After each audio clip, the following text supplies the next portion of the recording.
Welcome back to the Real Estate Den. This is episode 18, back to season 2. Today, we have Lindsay and Jeremy joining us. Hello. Hello. Hi there. Awesome. Well, let's just get right into this. Lindsay, will you tell us a little bit about you, what you did before you got into real estate, kind of how you got into real estate and how long you've been doing it? And yeah. So my name is Lindsay Sharma. I have a real estate investing company where we mainly wholesale, and I do have some buy and holds in my portfolio. I have been in the real estate investment space since 2020. I've had my own business. I started it last year around the same time, right after I had my third child. And prior to getting into real estate investing, I was actually a graphic designer for probably 10, 15 years. And I did have my own graphic design business. So this is kind of my second round as an entrepreneur, I guess my second business, if you will. So yeah. Great. Jeremy, tell us a little bit about you, where you're from, and Sure. Well, first of all, I have to say I am a big fan of Lindsay. She is a rock star. She plays it down, but she is crushing it right now. And for all you moms listening to this that are wanting to be entrepreneurs or real estate investors, you guys gotta follow Lindsay. She's the real deal, doing amazing things while juggling 3 kids at home. Very, very impressive.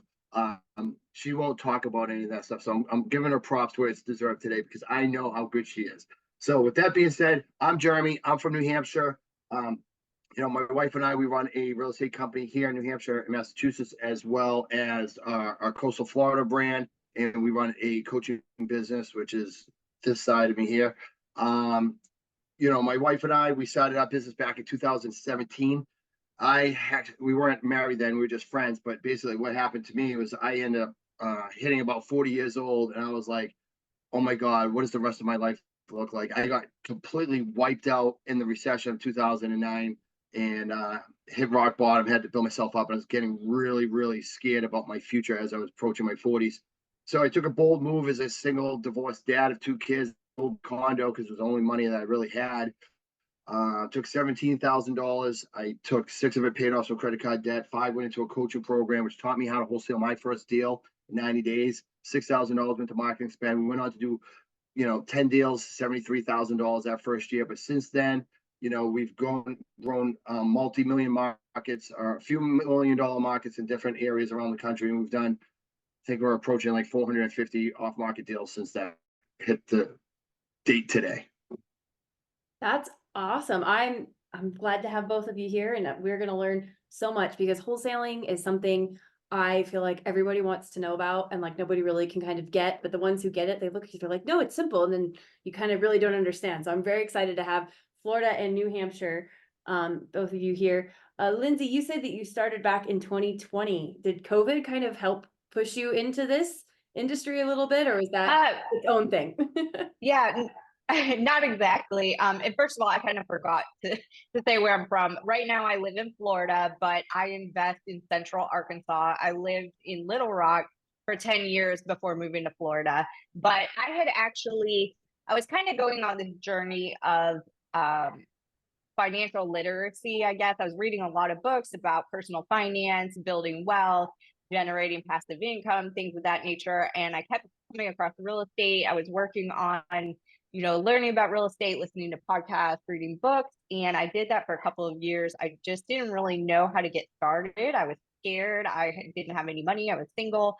I was broke. And I was like, well, what do I do to get started? So I thought, well, hey, why don't since I need to make money anyways to pay my bills, why don't I get a job working for someone who's already doing this? And I was perusing Indeed, and I just so happened to find an investor in my area that was hiring. He was hiring an executive assistant, which is something I have no experience doing, but I somehow sold myself to him and got hired. And I worked for him for 3 years, and he was a very generous mentor to me. I learned so much about the business, and I actually bought my first investment property while working with him. He helped me through the whole process. That's awesome. Wow, what a testament to finding a good mentor. And jumping in with something you had no experience. I think a lot of people get nervous about jumping in when they're like, oh, I've never done this before, but like, it really doesn't matter if it's something you need to, you know, if it's there for your goal, just show up, because you'll get the job and have an awesome 3 years and get your first investment property. So COVID, did COVID change anything for you then? Or was, like I said, that's just a coincidence that you started and lots of things happened in 2020. So Yeah, so it's I started in January of 2020, so it was before COVID. And so I had been on the job for a couple of months. And then, of course, we know COVID happened and we had the shutdowns. And really, the guy I was working for in his business, he basically just pivoted to a virtual model where they were still doing deals, but everything was over the phone. They would still go to properties when needed, but they really kind of gave sellers the option, like, hey, we understand if you don't want us in your home. And I think at that time real estate was not, I think it was allowed in Arkansas. There weren't any like mandatory shutdowns on real estate activities as far as I know. But we pretty much went to a virtual model. Everyone was working from home at that time. So that showed me that in real estate, in anything, in business in general, you really have to be agile, creative, and able to change and pivot when things are when it's necessary. absolutely. That's absolutely right. Awesome. Jeremy, so you started out in 2017 and you were like, all right, this is I'm cashing out, and then this is it. What kind of led you into like wholesaling? Like what brought you into that? Yeah, I burned the boats to go all in for sure. So prior to the recession, I was learning about real estate as during that part of my life. I was in my early 30s. I was already feeling the entrepreneurial bug and read Rich Dad Poor Dad in my early 30s. And that obviously, is the book that we all get started in, most of us anyway. So I started learning about that. And back then, they even have podcasts. I had to go to the library to get audio books while I drove around all day, the CDs, right? So I used to listen to those and I started really learning that. I started learning from people like Peter Conti. He actually even took a Donald Trump University course, a weekend seminar to learn about like all these different things. I was just blown away by it. Started going to the local RIAs. And then I started to try to get into real estate investing and what wholesaling is, but it wasn't what the right way to do it. It was just, I wasn't getting any good guidance. And then, 2009 hit me hard. And I basically was in a position where it wasn't just a housing crisis then, some of you guys may remember, but it was also an employment crisis. And I don't have a high school degree. I never graduated high school, just got a GED, never went to college. I was able to somehow, by luck of God, get myself a white collar sales job and do pretty well for it my adult life. But at this point, everybody was out of work, and that just pushed me right down the totem pole. And at this point, I was previously married, had a 1-year-old and a 3-year-old. I couldn't find employment anywhere. And I was facing foreclosure and bankruptcy in my house. Because I knew enough about real estate investing at the time, I knew that I could get a real estate investor to come help us. And that's exactly what I did. He actually tends to be on my buyers list today. This is the only deal we ever did together. I was actually the seller. He short saleed my house, prevented me from foreclosure and bankruptcy, which allowed me to go into the Air Force at 33 years old, just before the age cutoff for 34. I was in basic training with a bunch of 17-year-old kids. My name was Gramps because I was twice their age.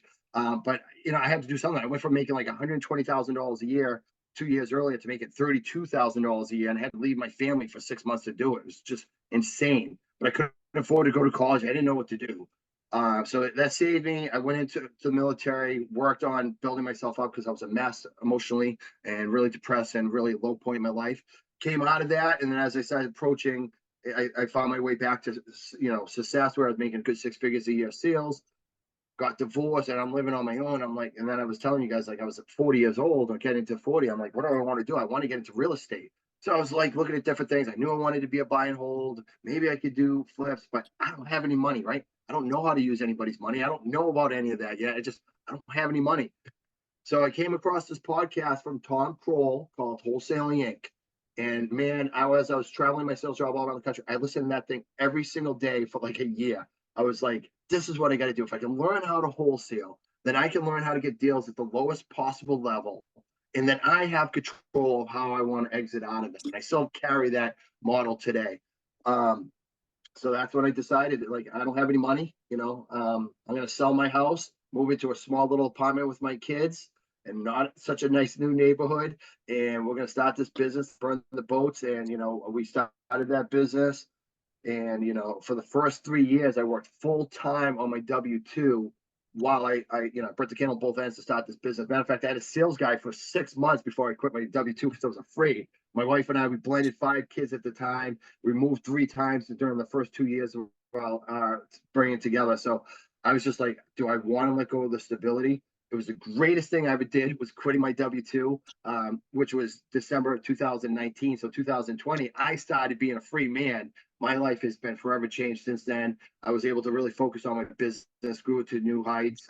And, I'm really passionate now. We call it REI Freedom because, we love giving people, teaching people freedom through real estate investing, because that's what it's all about. No more, golden handcuffs 9 to 5. And that stuff, like, it just, I don't like it at all. I love it. I love these stories. Oh my goodness. And you both, 2020 was life-changing for both of you. What would you go back and tell yourself then? If you knew then what you know now, what would you tell yourself at the beginning of your journey? And we'll start with Lindsay. I would say just take action quicker, and invest in a mentor or coach quicker.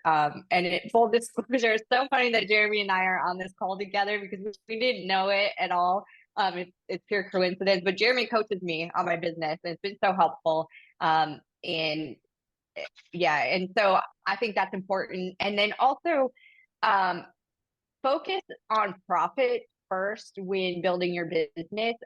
One mistake I made was just trying to scale too quickly, and my numbers weren't really pretty.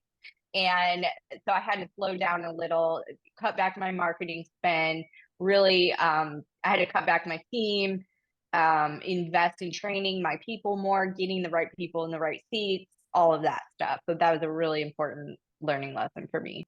How do you, just to add on to that, how do you pick the right people? How do you find, like, what does that look like?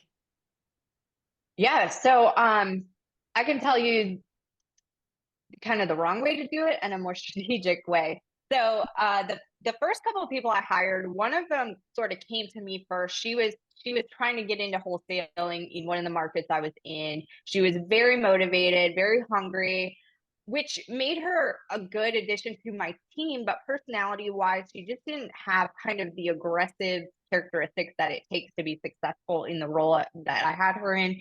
She was in the acquisitions role. So she was talking to sellers, trying to get properties under contract. Another one, the second one that I found that didn't work out, same kind of deal. I actually found her in a Facebook group for women and mothers. And she had a lot of real estate and property management experience, but again, she was kind of lacking that aggressive salesperson personality. And she worked really hard for me, and she did a lot, but we were just kind of missing that component. And then she also wasn't really treating the position as like a full-time position. She wasn't putting all the effort in.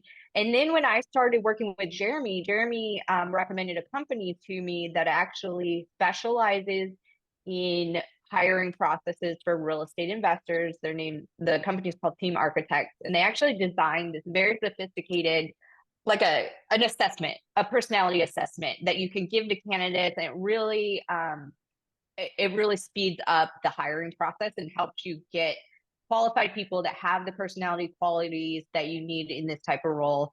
And I actually followed that process, and now I have a really awesome salesperson. So Great. Love it. God, I'm so excited. God. Jeremy, what would you go back and tell yourself then if you knew then what you know now?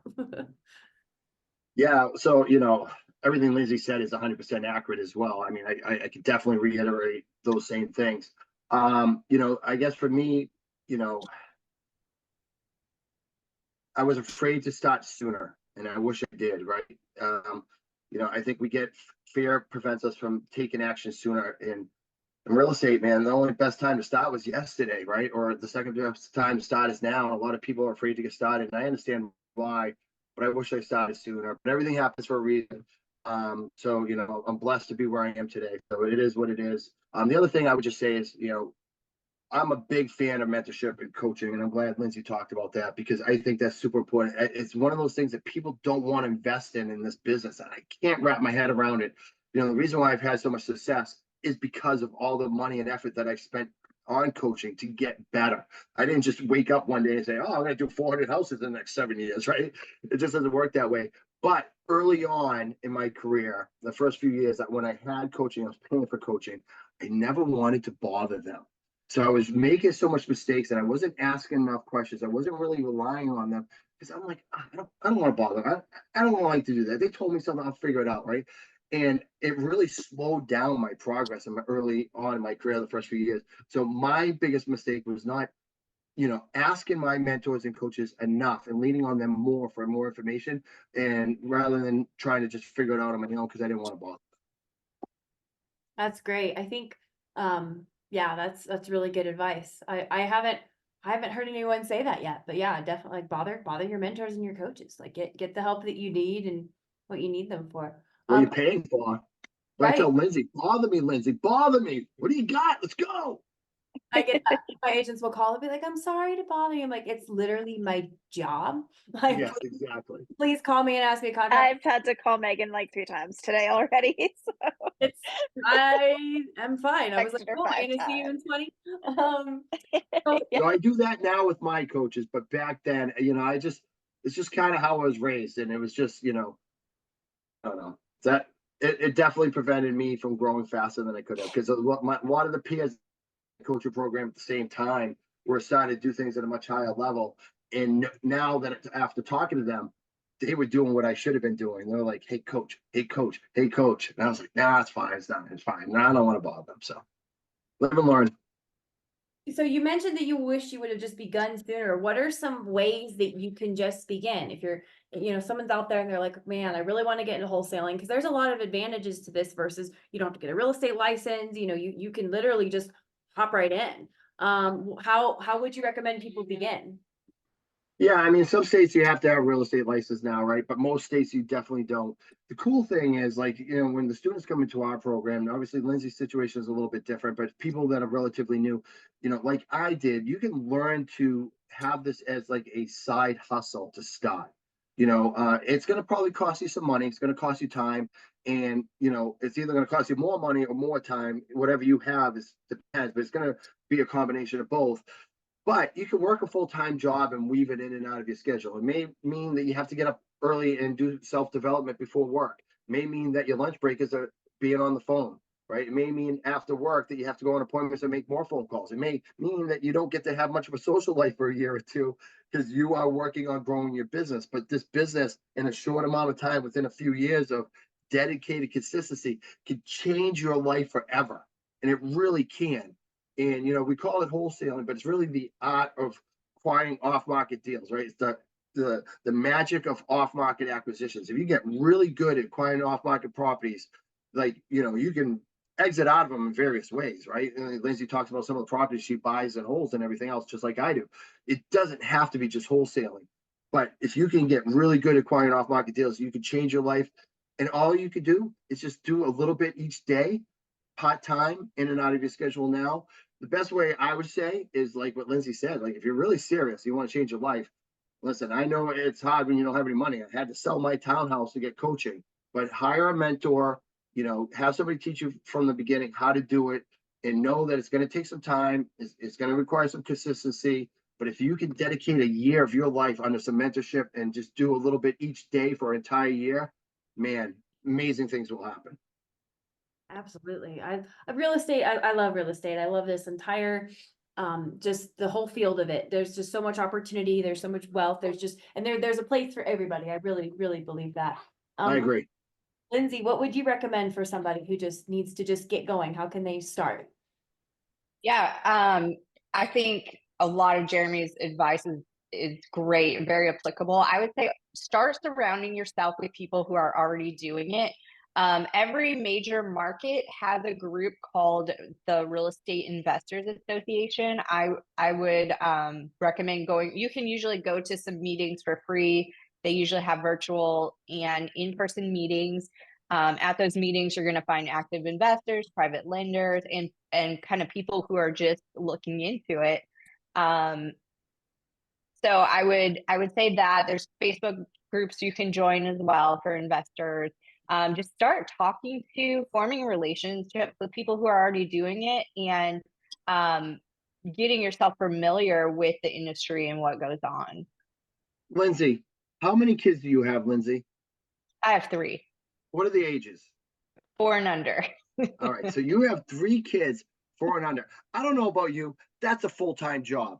And yet you're doing deals every single month in a different state, by the way, because you live in Florida, you're doing Arkansas.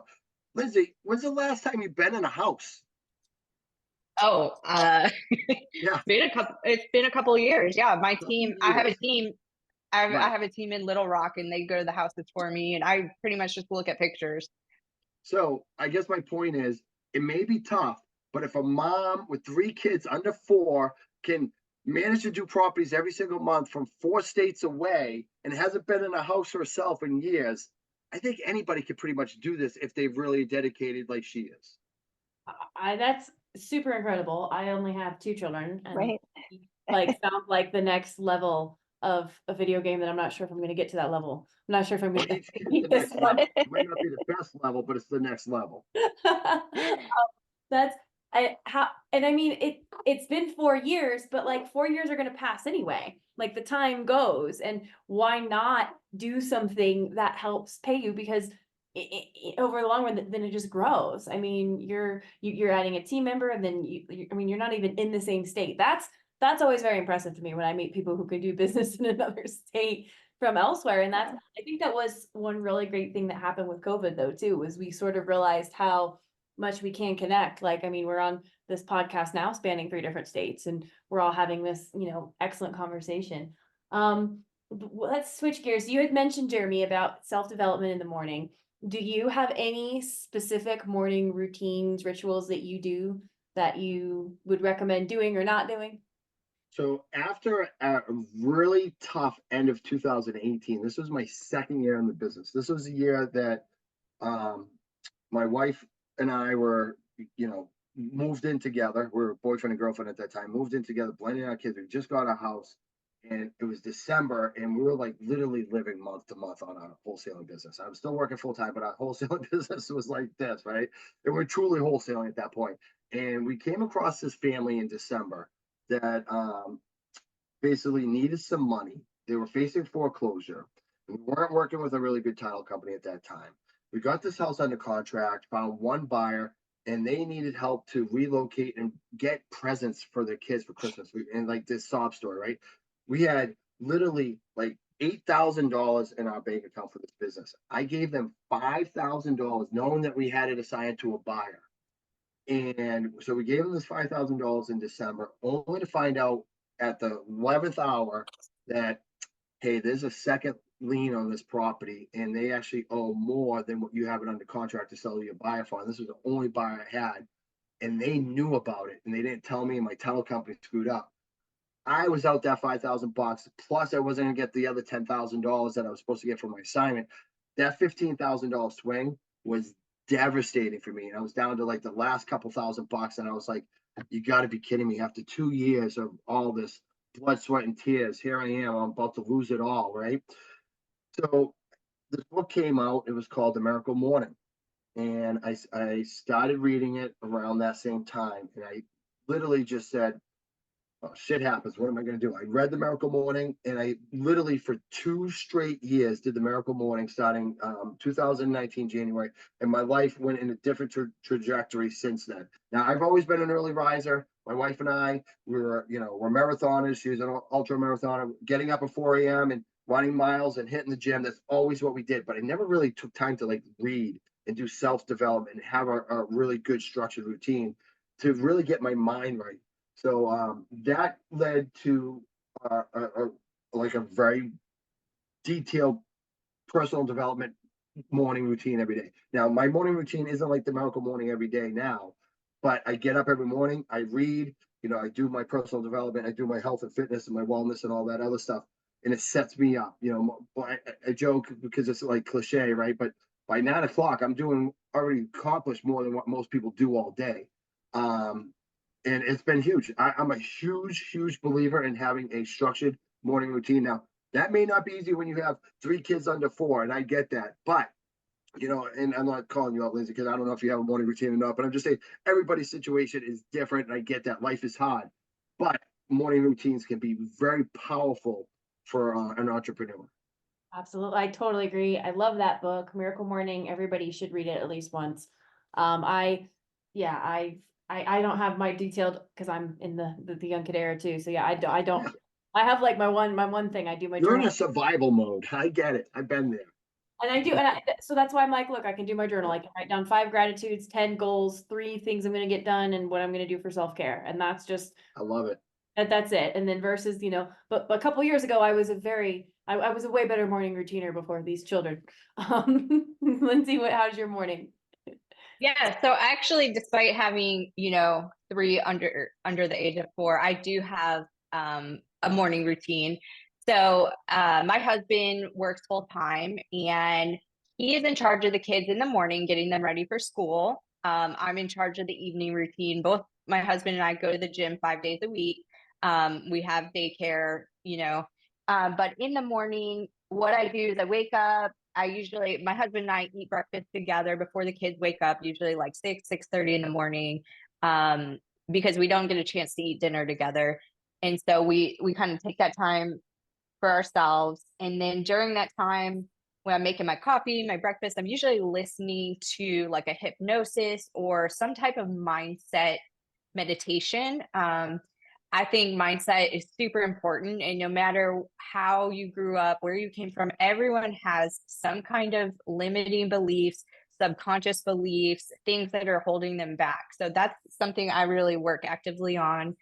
And then after the kids are ready and they're off to school, then I take my dog for a walk. And usually during that time, I either walk in silence and kind of meditate or pray. Or sometimes I'll listen to podcasts, just kind of depends on the day and how I'm feeling. I also try to read maybe 5 or 10 or I'm sorry, 5 or 10 pages from a book. I was like, you are a machine. No. That's No. why she's so successful. That's what it takes. I usually read either a spiritual book or like a business book, whatever I'm kind of feeling. I also journal. I have a therapist and I'm doing a lot of inner work right now on kind of healing some childhood wounds and things like that. And so that work can be pretty depressing and difficult, but I think it's very important because a lot of us have subconscious things going on that we're not very aware of, that could really hold us back. So And that stops you more than you think it does. And that is so important and it's never talked about. I'm so glad you brought that up because it is, you've got to work on those sort of things, those limiting beliefs. I mean, I was at the pool the other day and I was talking to this gal because in this area, I would love to have another agent. We're getting really busy. I'd love to have another agent other than just my husband because my husband's got to run out and then, and she's like, well, I just wouldn't want to sell land. I'm like, I don't know. I didn't invent selling land, but I think I think it's a great thing for you guys to be like, it's a job, like in a skill, you can sort of learn. And I was just like, man, like, what is I don't want to sell land because I still have them and you don't really quite uncover them, but consciously working on those limiting beliefs, those childhood wounds, I think is so connected to how you grow in business. And it sounds crazy to me when I say it out loud, but when I've overcome some big things in my personal life that I know are maybe, just something that I needed to like get done on that personal development level, my business picks up. I get that random weirdly. Like that's how the universe speaks is like money is energy and you see that energy coming as you sort of break down those things. And that's huge. Where do you find your where are you searching for what you're listening to? Are you listening to podcasts? Do you have like a Headspace app? I use Spotify. I'm a Spotify premium member and you can there's tons of podcasts. And then you can get some free audiobooks through that membership. I also do Audible, Audible membership. So yeah, and especially as a mom, like I don't have a ton of time to sit down and read a book, but I'm constantly listening to audiobooks or podcasts when I'm doing laundry, preparing kids' food, kind of those mundane household activities or driving in my car. I try to get the learning in when I can. What a great way to do that. Yeah, like because I'm just thinking of all the mundane things I do in just the silence. Like and Yeah. then add just to add that more of a edge to yourself, to your business, your personal development. Jeremy, where do you have any where do you pull your podcast from? What do you choose to listen to?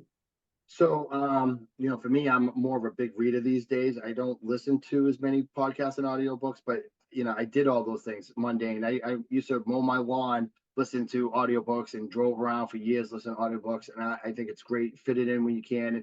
And, as you were saying, Megan, sometimes silence is just great too, especially at my age. I love silence, no noise.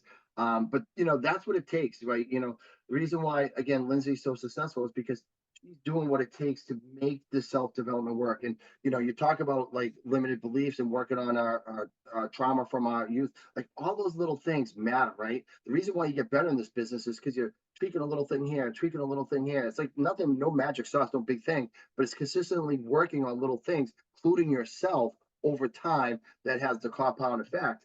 I don't think any of us are getting up and watching Fox News or CNN first thing in the morning, getting all heated up about all the drama and negativity on news, because that is going to impact how your day goes and how you live your life, right? So we block all that stuff out, and we're going to be a place of abundance and self growth, and we want to help people, we want to help our family and spread love and kindness and freaking make a ton of money doing it. Mm-hmm. I love that. And yeah, especially man, if someone would come to my house and turn the news on in the morning, I would have to beat them to hell. Like, I don't know. I haven't watched the be news like, get out of years. I here. wouldn't even know where to start. I would, I know, I'd be, no, yeah, it's, Every time my mother-in-law watches my kids and I go back to turn on the TV, Fox News is on. And I'm like, why? How can you do like she'll watch it like all the time, nonstop. And they're like, oh yeah, mommy too was watching that. I'm like, it's drama. Get sucked in. So depressing. My wife and I, we used to go to Planet Fitness for the mornings to do a lot of our morning routine. If you're on the treadmills, they have all these TVs in front of you. I mean, you don't even have to listen to it, but all the captions are on. After like a month or two of just looking and getting sucked in, I could feel the energy. We actually quit our gym membership, went somewhere else. We didn't want to look at the TVs anymore. We're like, we'll find a different way to exercise. That's how powerful it was for us. Like, it just, the negativity is insane.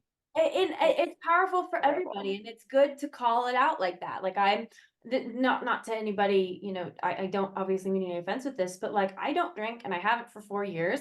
And alcohol is like one of those things that's been so normalized to me that I'm like, oh my God, like, like there's just so many, and it's not just the alcohol, right? Like it's what are you putting in your brain? Are you getting at toxic news? Are you listening to the toxic friend? Are you watching, like we're using news as an example, but like there's also like television programs, like no one made $1 million watching Springer, I don't think, like other than Springer, Maybe Jerry Springer did. Right. I mean, it's kind of what are you putting in? It's kind of like what's going out. Jeremy, you said that you like to read. What, other than Miracle Morning, what are like your top 3 favorite books you've ever read? Oh man, they're right behind me. So I have a handful here. So one of my, because of my screen, you won't be able to see it, but one of my favorites, and you guys should really read this book. It's called Equity Happens. It's hard to find, but it's Building Lifelong Wealth Through Real Estate by Robert Helms and Russell Gray. I paid $90 at Amazon. It's like the most expensive book I ever did in my life because it's just a short thing. But it really just talks about, these guys are like super awesome. They've been in like real estate for 50 years, and they talk about how real estate is nationally for over 50 years, how appreciation grows like 7% year after year after year after year. And it was just really, it really blows my mind when you think about like buying and holding and sitting on properties for long term, like 10 years, 20 years, can be life-changing wealth in itself. So that's a great book. Obviously, Traction is a great book.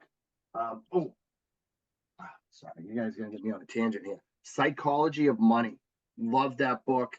Psychology of Money by Morgan Housel, I think, really talks about how we look at money from how we were born and raised and how it impacts us as choices we make as an adult. Great book. And then one of my favorites is actually just The Millionaire Next Door. I really love about, making money, being humble about it, not being so flashy.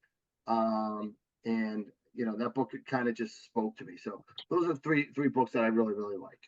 Great. Lindsay, what are your top three? I would say a book that I absolutely loved, and it really propelled me to start my business, this real estate investing business a year ago. It's called We Should All Be Millionaires. It's by Rachel Rogers. The target market is definitely women and marginalized people. But she just really motivates you and kind of removes all the excuses you have. And so that's a great book. She actually has a community as well, like a mastermind community that I'm a part of, and it's just amazing women entrepreneurs. Love that group.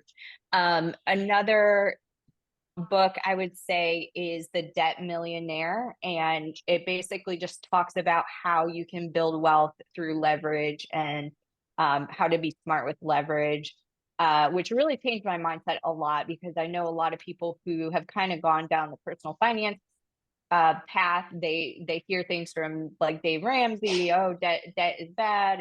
And yes, maybe personal credit card debt is bad, but when you're building wealth and building a business, you have to have capital in most cases to be successful. So that one was a big mindset change for me. Another great book is Your Money or Your Life. That's great for anyone who maybe is thinking about being an entrepreneur, or anyone in general. It kind of takes a look, it allows you to look at that time value trade for money, and kind of helps you make financial decisions. So that's a great book. I love it. We're all talking like the same type of books, right? The books that teach us how to be growing as entrepreneurs and wealth. Great recommendations, Lindsay. I wrote everything down you wrote. I want to just say real quick, 2 books though.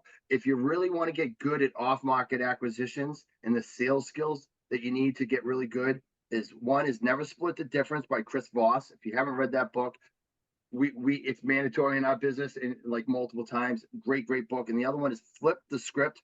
And actually, Lindsay, you should read this and have your acquisition guy read this. Flip the Script by Oren Klaff, Oren Klaff, Klaff.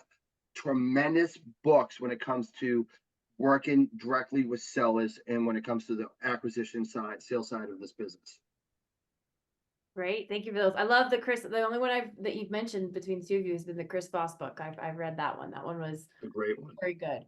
I'm probably due for a reread for that one as well. I read it twice a year. Wow, how many books do you think you read a year? I'm a slow reader. I told you I didn't graduate high school, right? Not reading 5 to 7 in the morning like Lindsay. Just yeah. I probably go through 1 or 2 books a month.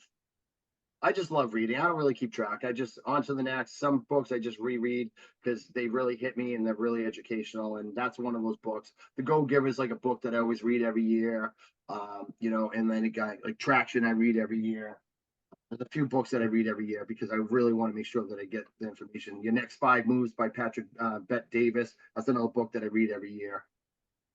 I've read that one last year as well. Yeah, that's a good one. About your audiobooks too, Lindsay, but how many things do you think you're reading a year, a month?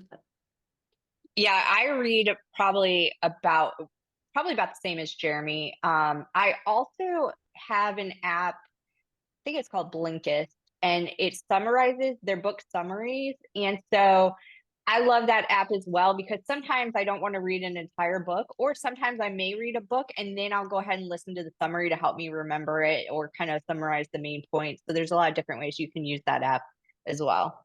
What is that app called? That sounds amazing. I think it's called Blinkist. It's Blinkist. Gold right there. That's cool. We'll have that linked in the show notes. Is there anything new and exciting for 2024 you'd like to share that's happening in your businesses? Lindsay? I don't know if I have anything new and exciting. I'm actually in the process of researching and thinking about starting a little side business in addition to my business working on creating pitch decks for real estate investors because I have a lot of design experience. So I was talking to my fractional CFO and we kind of talked about that because sometimes in wholesaling, it can be a seasonal business and sometimes your cash flow can be a little bumpy. So I thought it might be nice to have like a second income stream where it's a little more controllable. So that's an idea I'm working on right now, and I'm kind of excited about it. So That is doing exciting and That's really, cool. so wow, we'll have to have you back and hear about how it's going. Jeremy, That's pretty awesome. exciting. I love multiple streams of income. The more, the better. So, 2024 right now, I mean, nothing super fancy or exciting. I mean, not fancy and exciting for part of your listeners. Exciting is I love, my team and my business and continue to grow that. I'm really passionate about our coaching program, REI Freedom, where obviously Lindsay's a student at, and being able to help people to achieve, better and bigger from the business side of things that I've been so blessed to have so much, greatness from. And, I love the business. I wake up every day. I love real estate. I love the coaching. I love making money. I love it. I love it. Love it. And I work every day. I don't work every day, but it's all the same to me because it's what I'm passionate about. So all that stuff is super exciting to me. Your listeners are probably like, God, he's so boring, but I am. But that's what's fun and exciting to me. We're looking to try to buy and hold as many properties as we can this year, again, for the long-term equity gain. But that's about it. Growing our coaching business, helping more people, in our communities, help people in other communities, so people like Lindsay can help more people in her communities, and then just buy and hold as many properties as we can in the process and continue to get better at everything. I love that. That sounds like a wonderful plan. Lindsay, where can our guests find you if they're looking to connect? you can find me on Facebook, Lindsay Sharma. I spell my name Lindsay instead of EY. I also have a website, Lindsay Sharma Properties with an S.com. Jeremy, where can our listeners find you if they're looking to connect after the show?